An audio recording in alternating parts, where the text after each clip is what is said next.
the chronology of it, of how Bubba Ho-Tep came to be, at least from my point of view, started in about the year 2000 when Don Coscarelli called and he says, hey, I was having a conversation with your pal Sam Raimi and I mentioned that I optioned a story from Joe Lansdale about this old Elvis, a guy who's like 70, and that you were kind of wondering whether to go with a 70-year-old, like a Robert Vaughn kind of deal, a guy who could play Elvis, an actual older actor, or get a younger actor to play older. And something to the effect that Sam said, well, just get Bruce Campbell, he'll do it. And he went, geez, I never thought of that. So then I got the call from Don at that point, and I read the script, and the financing wasn't in place yet, but I said, well, congratulations, Don. You know, this is the weirdest script ever written, I think. I mean, the opening sequence, the first line is, you know, I was dreaming of some infected pus on the head of his penis, you know, and then he would burst it by, quote, jacking off. And that's the intro to my character in this movie. So, you know, my first instinct was, where do I sign up, you know? But the funding wasn't together yet, so I said, well, Don, you know, when you get it put together, let me know. And then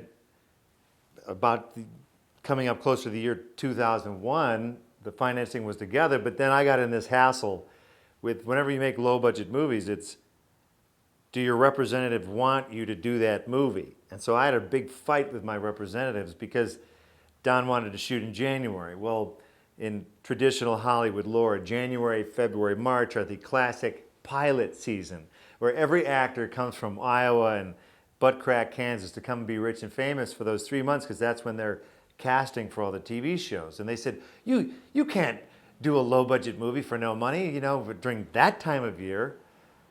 I said, okay, well, you give me the date. Give me the date that you're going to not hassle me about this. And they thought about it, and they went, we think April 11th would be good. And I went, fine. So I remember calling Don and said, you know, how about a little more prep time?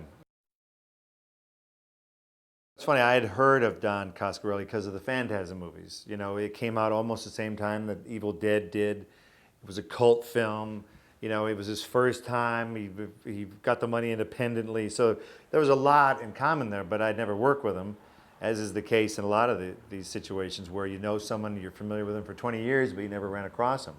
So I had a lot of respect for him, and I knew that he could make a movie.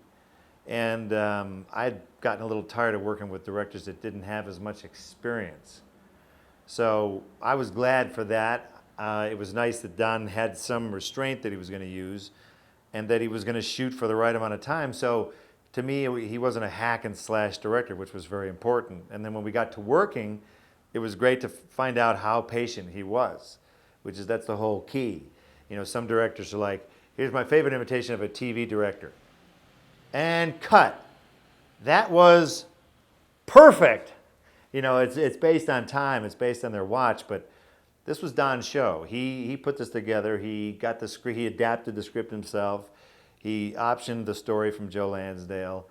He put the financing together. So this was his deal, and I was glad to be a part of it because I felt that he wanted to do something that wasn't just your usual slam it out the door, straight to video, and you know, that type of patience and things can be frustrating for an actor, you know, where he's not satisfied with something, but then you have to appreciate that over a long period of time.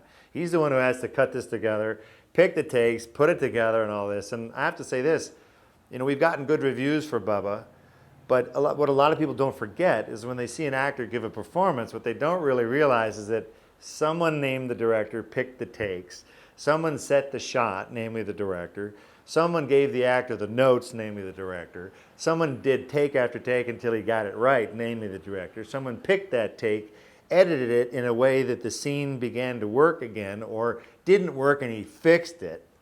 You know, so there's a lot of stuff that the director doesn't get credit for. So I give Don the lion's share of the credit for the movie because it's his movie. It's all pieced together. But I think he was smart enough to get people who could help out. You know, and so overall it was a very good experience. And apparently his drinking problem is way better now. It didn't slow us down that much, but lunch times were usually, you know, the 2-hour lunch. Other than that, it was fine. The rages, you know, some of that, the gambling issues, but pretty good overall.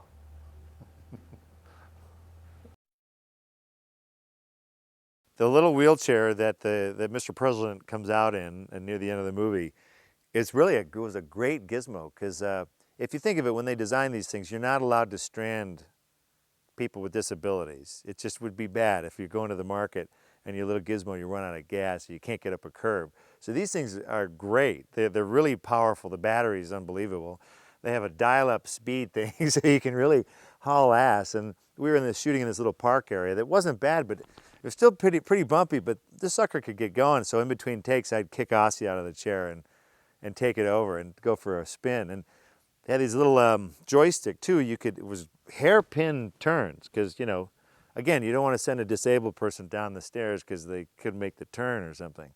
So you could spin in a circle with these little buggers. So that was half the fun. I was like, great, I get to do the scene where I get to finally attack the, you know, Bubba Ho-Tep with my chair, my wheelchair. So Don's instruction in that sequence, he wanted a rebel yell, which is it's a real frightening whoop which is a referral to the Civil War when the Rebs would attack. These horrible rebel yells because they were drunk off their ass mostly. But in this case, he goes, yeah, he's from the South. This is it. This is the big moment. So let's have the rebel yell. So it was fun to do that. It's fun to do the rebel yell. So with Joe Lansdale, I appreciate the fact that he's not apologetic when he writes something, and he has no problem kind of winging it and kind of coming up with characters that are outrageous and kind of infuriating. I mean, I think it's great to have a sensibility of a writer who does not live in the LA basin.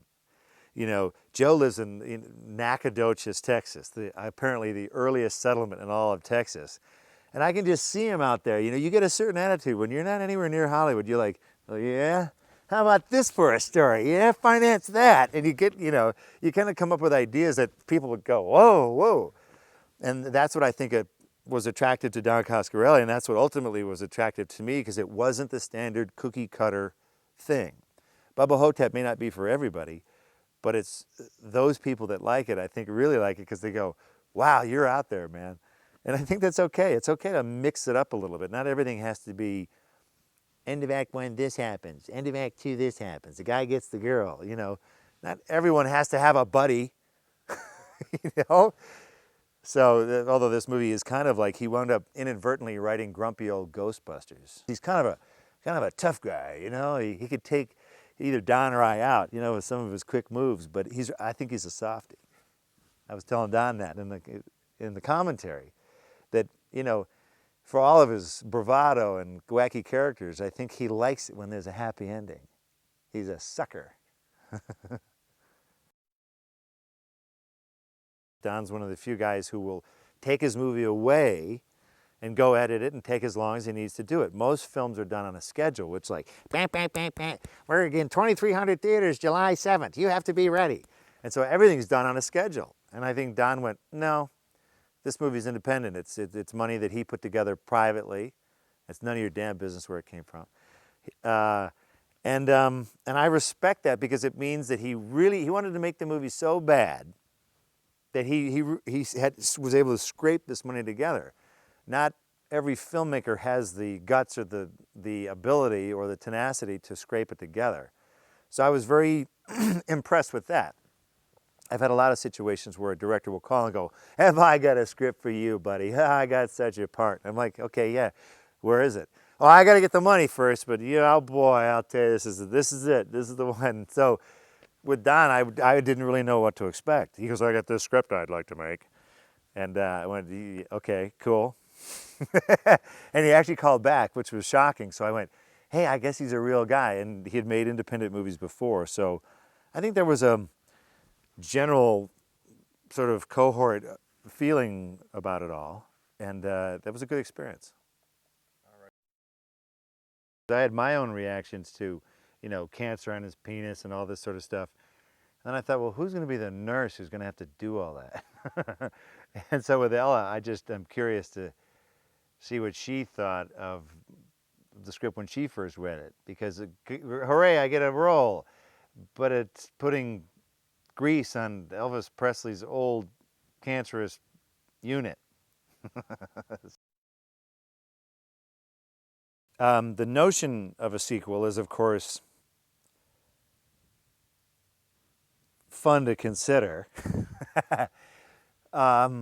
Because in this particular case, since we're taking a slice out of Elvis's life, if it was like a snapshot at a weird time in his life, if you think about it, there's really no reason why you couldn't take a snapshot of another period in his life. And it could be earlier. Like, for example, after he finished Roustabout, what did he do?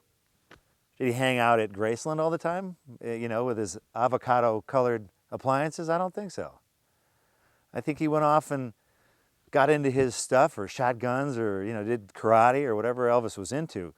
So I think it would be fun to take the character and let him fight a monster in some other scenario, as though you saw a hidden secret moment of their life.